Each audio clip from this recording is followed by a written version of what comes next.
এই କାହାଣୀଟି ଛୋଟ ଗାଁର ଯେଉଁଠି ଅଜୟ ନାମର ଜଣେ ଗରିବ ଚାଷୀ ରହୁଥିଲା। ଅଜୟର ପରିବାରରେ ତା ସ୍ତ୍ରୀ ସୀମା ଆଉ ତାର ପୁଅ ରାଜୁ ରହୁଥିଲେ। ତାଙ୍କ ସହିତ ସେ ବହୁତ ଖୁସିରେ ରହୁଥିଲା। ଅଜୟର ପାଖରେ ଗାଁରେ ଏକ ଜମି ଥିଲା। ସେଥିରେ ସେ ଚାଷ କରି ପରିବାର ପୋଷୁଥିଲା। କିନ୍ତୁ ଏବେ ତାର ଚାଷ ଜମିରେ ଆଗ ଭଳି ଭଲ ଚାଷ ହେଉନଥିଲା। ଧୀରେ ଧୀରେ ତାର ଚାଷ ଜମିରେ ଫସଲ କମିବାରେ ଲାଗିଥିଲା। ଗୋଟେ ଦିନ ସେ ଚିନ୍ତାରେ ସେ ତାର ଚାଷ ଜମି ପାଖରେ ବସିଥାଏ ଆଉ ରୋଜଗାର କରିବାର ଅନ୍ୟ ଉପାୟ ଭାବୁଥାଏ। ଦିନକୁ ଦିନ ମୋ ଜମିରେ ଫସଲ କମିବାରେ ଲାଗିଛି। ଲାଗୁଛି ମୋତେ ଅଲଗା ଜମି ନେଇକି କାମ କରିବାକୁ ହେବ, ନଚେତ୍ ଅଲଗା ରୋଜଗାର ଉପାୟ ଖୋଜିବାକୁ ପଡ଼ିବ। କିନ୍ତୁ ଏଇ ଜମି ଭରସାରେ ରହିପାରିବି ନାହିଁ। ଚାଲ ସୀମାର ଗୋଟେ ଥର ମତାମତ ନେଇକି ଦେଖେ ସେ କ'ଣ କହୁଛି। ଅଜୟ ସଙ୍ଗେ ସଙ୍ଗେ ଚାଷ ଜମିରୁ ଘରକୁ ଗଲା। ଘରକୁ ପହଞ୍ଚି ସେ ପ୍ରଥମେ ତା ସ୍ତ୍ରୀ ସୀମାକୁ ଡାକ ପକାଇଲା।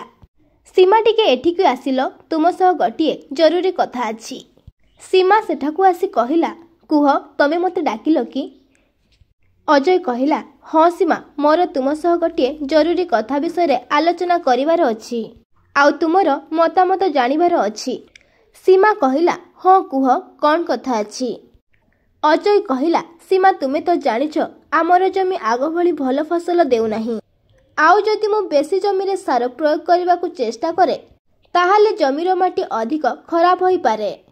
ଏଥିପାଇଁ ଭାବୁଛି କିଛି ସମୟ ପାଇଁ ଚାଷ କରିବା ଛାଡ଼ିଦେବି। ସବୁ ବର୍ଷ ଟିକେ ଟିକେ ସାର ପ୍ରୟୋଗ କରି ଚାଲିଥିବି, ଯାହାଫଳରେ କିଛି ବର୍ଷ ପରେ ପୂର୍ବ ପରି ଉର୍ବର ହୋଇଯିବ। ତାପରେ ସେଥିରେ ମୁଁ ଚାଷ କରିବା ଆରମ୍ଭ କରିଦେବି।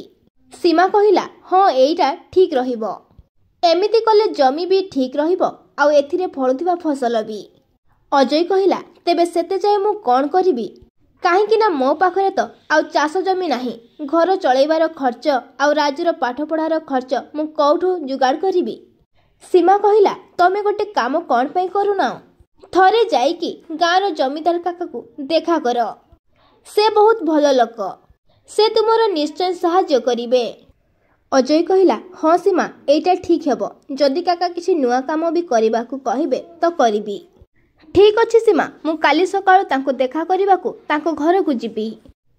ତା ପରଦିନ ସକାଳେ ଅଜୟ ଜମିଦାରକୁ ଦେଖା କରିବାକୁ ତାଙ୍କ ଘରକୁ ଗଲା। ଜମିଦାର ଘର ବାହାରେ ପହଞ୍ଚି ଜମିଦାରଙ୍କୁ ଡାକ ପକାଇଲା, କାକା କ'ଣ ତମେ ଘରେ ଅଛ? ଅଜୟର ଡାକ ଶୁଣି ଜମିଦାର ଘରୁ ବାହାରକୁ ଆସିଲେ।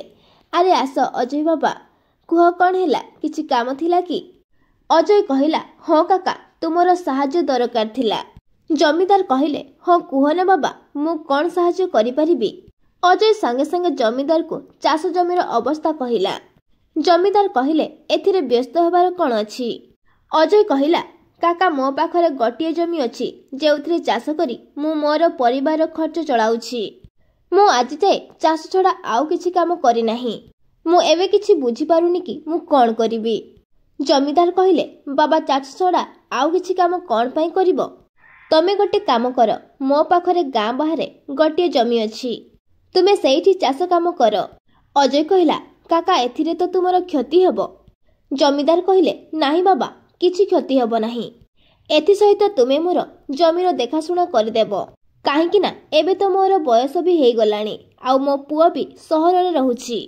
ଏଥିରେ ତୁମର ବି ଲାଭ ହେବ ଆଉ ମୋର ବି ବୋଝ କମ୍ ରହିବ। ଅଜୟ କହିଲା, ଠିକ୍ ଅଛି କାକା, ଯଦି ଏମିତି କଥା ମୁଁ କାଲିଠାରୁ ହିଁ ଚାଷ କରିବାକୁ ଜମିକୁ ଚାଲିଯିବି। ଅଜୟ ଜମିଦାରକୁ ଧନ୍ୟବାଦ ଜଣାଇ ସେଠାରୁ ଘରକୁ ଚାଲିଗଲା। ଅଜୟ ଘରକୁ ପହଞ୍ଚିବା ପରେ ସୀମାକୁ ସବୁ କଥା କହିଲା। ସୀମା କହିଲା, ଇଏ ତ ବହୁତ ଭଲ, ତା ମାନେ ତୁମର ସବୁ ଚିନ୍ତା ସରିଲା। ଅଜୟ କହିଲା, ହଁ ସୀମା, ଏବେ ମୁଁ କାକାଙ୍କ ଜମିରେ ବହୁତ ପରିଶ୍ରମ କରିବି ଆଉ ଚେଷ୍ଟା କରିବି ଆଉ ଗୋଟେ କି ଦିଟା ଜମି କିଣିବା ପାଇଁ।